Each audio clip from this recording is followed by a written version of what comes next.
When a narcissist thinks they're done with you, what follows is a discussion of the physiological effects of narcissistic abuse, which is very serious. Therefore, I ask that you all keep up with me. Only a few can truly understand what it's like to suffer abuse at the hands of a narcissist. Why? Considering how few individuals have actually had to deal with a narcissist. Then they'll start asking questions like, why did you stay so long? To what do you attribute your inability to see this coming? And a bunch of related inquiries. These questions are isolating because they call into question the veracity of one's experience in the wake of a traumatic event. You keep asking yourself, am I being unduly dramatic? Should I stop making a big deal out of a small problem? Am I the one who has lost my mind? You are not. I assure you, it's for your own good. Not only that, but I'll explain why this is the case. I will discuss 5 red flags that indicate your connection with a narcissist is unhealthy. Begin by clicking subscribe and then the bell icon to show your support for this channel's content. Thanks to your subscription, you won't miss an update and can help us out tremendously. I guess we should get started then. First of all, you don't comprehend who they are at their core. Initially, a narcissist will act compassionately and thoughtfully towards you, but as their power rises, their true colours will emerge, and a monster you never knew would exist will be unveiled.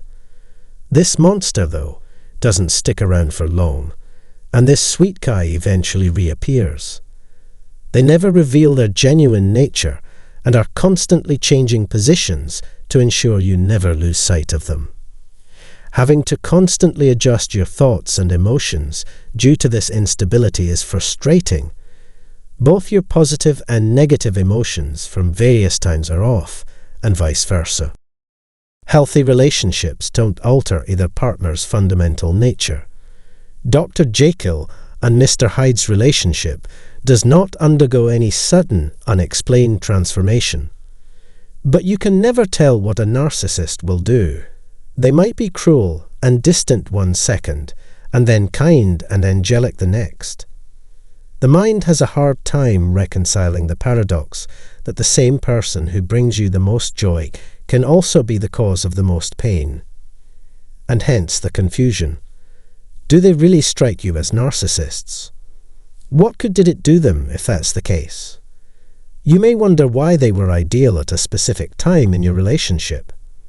That kind of inquisition has no place in a healthy relationship.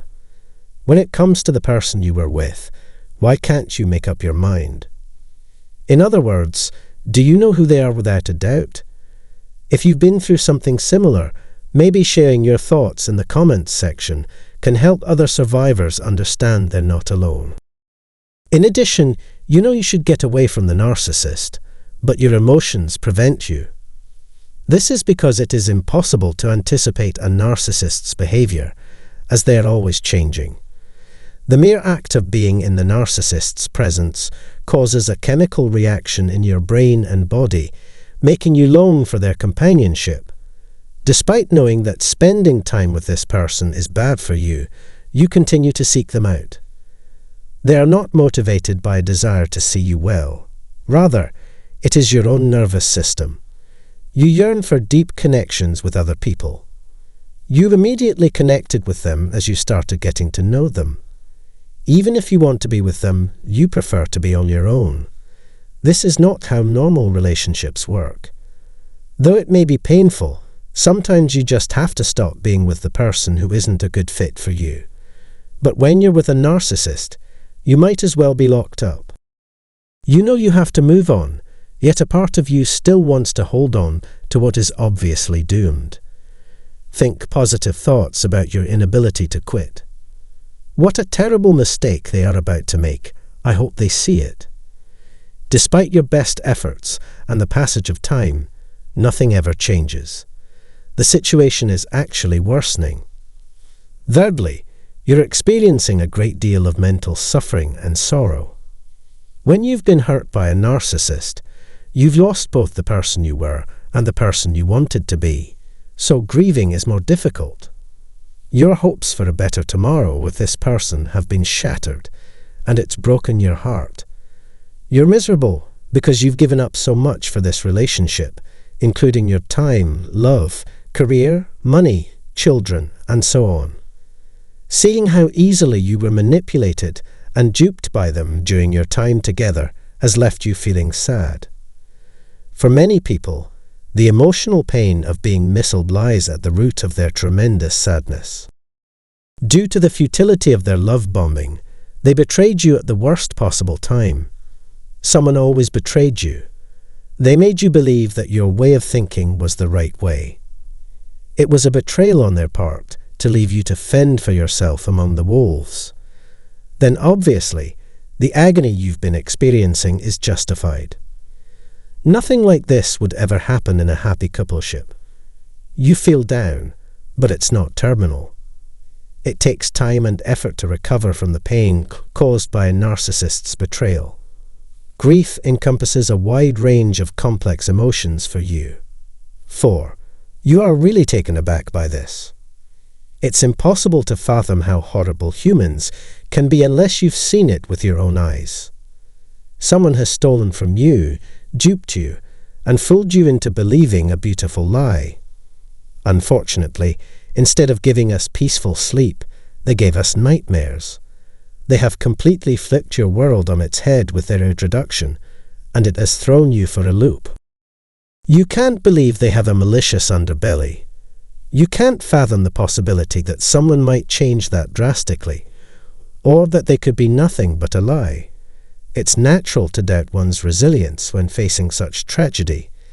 It's natural to second-guess your judgment and wonder if you're the one who overlooked the obvious when this occurs. You're a complete moron for missing this obvious opportunity to terminate the surprise. Cold, cruel, and entrapping best describe the truth about the narcissist and your relationship with them. The whole thing seems too improbable to be an act. There was zero authenticity, openness, intimacy, or familial bonding. Everything was just a cruel game they played with your life. Absolutely no one will be able to put themselves in your shoes and explain why someone would act this way. This is the penultimate one, number 5. The most recent is that you have PTSD symptoms, although it's not often linked with narcissistic abuse trauma. You have problems sleeping, eating, starting off, being hypervigilant, being chronically exhausted, having emotional and visual flashbacks, dissociating and concentrating. Disorders of the mind, body, or hormones, such irritable bowel syndrome, Crohn's disease, fibromyalgia, multiple sclerosis, or hypothyroidism are not included. Unusual symptoms such as cognitive dissonance, trauma bonding, and Stockholm syndrome make it more challenging to heal from narcissistic abuse. No such feelings occur when a healthy, normal relationship ends. A temporary low mood passes, and you find that you are beginning to feel better. To go on with your life, you must forgive both yourself and them. That settles the matter, period. There's no time to waste. Move forward immediately. There is no untied thread left. When ending a relationship with a narcissist, there is a lot to think about. Your body and brain will change in response to a very demanding and stressful partner in order to ensure your survival. And that stresses out your whole body, including your brain. They would eventually get tired, and that would cause a whole new set of health problems. If you're suffering both rare and typical symptoms of trauma, it's clear that the person you were with was really ill. In addition, there were several other problems. You have been through a great deal of suffering. Finally, before I end up this episode, I'd like to know with which of these signs you most strongly identify. Comment with your best guesses and thoughts. It's the end of today's episode. As a stopgap measure, let's make better health our top priority. Please join us again in the next video.